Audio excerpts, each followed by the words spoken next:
செருப்பை எந்த திசையில் கழட்டணும், எப்படியெல்லாம் பராமரிக்கணும் அப்படின்னு ஒரு வீடியோ போட்டிருந்தோம். நல்ல வரவேற்பு. அனைவருக்குமே நன்றி. நீங்கள் என்ன வீடியோ பார்க்கலன்னா டிஸ்கிரிப்ஷனில் ஃபஸ்ட் கமெண்ட்டில் கொடுத்துருக்கேன், லிங்க் பார்த்துக்கோங்க.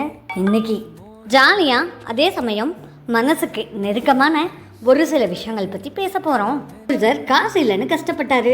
அதுக்கப்புறம் அவரோட காலை பார்த்தா தான் தெரிஞ்சது அவர் எவ்வளோ தூரம் நடந்திருக்காருன்னு.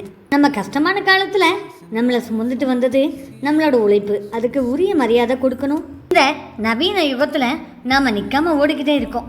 நாம் ஒரு வேளை நிற்கிறோம் அப்படின்னா நமக்கு உறவுகள் ஏதாவது துரோகம் பண்ணிட்டாலும் இல்லை நமக்கு ஏதாவது பிரச்சனைனாலும் அப்படியே உடைஞ்சு போயிடுறோம். ஐயோ, நமக்கு பிடிச்சவங்க நமக்கு இப்படி பண்ணிட்டாங்களா அப்படின்னு ஏற்றுக்க முடியாமல் துடிச்சு போகிறோம். தொடர்ந்து படுற வழிகளால் மற்றவங்க மேலே சுத்தமாக நம்பிக்கையே நம்ம போயிடுது.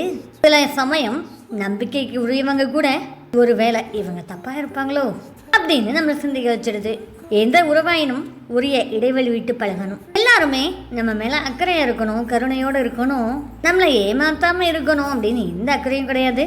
உங்களுக்கு என்ன விஷயம் பிடிச்சதோ அதை மனம் தளராமல் செய்யுங்க. இன்னைக்கு வேணா அது தோல்வியில் முடியலாம், இல்லை வெற்றிக்கு பக்கத்தில் நிற்கலாம். பிடிச்சமான உணவு, பிடிச்சமான உடை, தெரிஞ்ச கைவினை பொருட்கள் செய்கிறது, இப்படி அடுக்கிக்கிட்டே போகலாம்.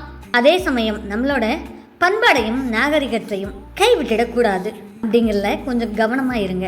கோயில் என்றால் புடவை கட்டி போகும்போது அட மகாலட்சுமி வந்துடுச்சுப்பா, பார்க்க இந்த பொண்ணு எவ்வளோ லட்சணமாக இருக்குது. தந்தது நாம் அணிந்த சேலை கிடையாது, நம்மளோட பண்பாடு நாகரிகம். அதனால அதுக்கு புத்துயிர் கொடுக்கணும். தேவையில்லாத இடங்களில் செல்பேசிகளை பயன்படுத்த வேண்டாம். நம்ம உடல் ஆரோக்கியத்தில் எப்பயுமே கவனமாக இருக்கணும். கவனத்தை கைவிட்டுடாதீங்க. அப்படி விட்டோம் அப்படின்னா மருத்துவமனை வாசலில் மணிக்கணக்காக காத்திருக்கணும். இந்த கஷ்டத்துக்கு அப்பப்போ ஆரோக்கியமாக சாப்பிட்றதே நல்லது. இன்றைக்கி மட்டும் இல்லை, வாழ்க்கையில் என்றைக்குமே இவங்க முன்னாடி நம்ம தோற்றுருவோமோ, அவங்க முன்னாடி நம்ம தோல்வி அடைஞ்சிருவோமோ அப்படின்னு இருக்கிற கவலையை கைவிட்டுடுங்க. இடும்பைக்கும் இடும்பை படுப்பர், இடும்பைக்கு இடும்பை படாதவர். தோல்விக்கே தோல்வியை கொடுக்கணும். அப்துல் கலாம் ஐயா சொன்ன மாதிரி நம்மளை பார்த்து மிரண்டு போகணும். நம்ம பக்கத்தில் போகலாமா அப்படின்னு சொல்லி ஒரு செகண்ட் யோசிக்க வைக்கணும். தொடர்ந்து ட்ரை பண்ணும்போது எத்தனை டைம் தான் தோல்வி நம்மகிட்டே வந்துடும், வெற்றிக்கு வழி விட்டுடும் இல்லையா? அப்புறம் என்ன சோகமாக இருக்கீங்க?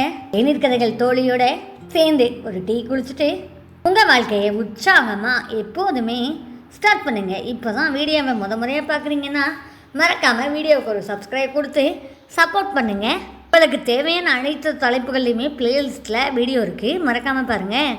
நீங்கள் கொடுக்குற ஒவ்வொரு ஆதரவும் மிக்க மகிழ்ச்சியை தருது. அடுத்த கட்ட நகர்விற்கு உதவும் உங்கள் அனைவருக்குமே என்னுடைய நன்றி கலந்த வணக்கம்.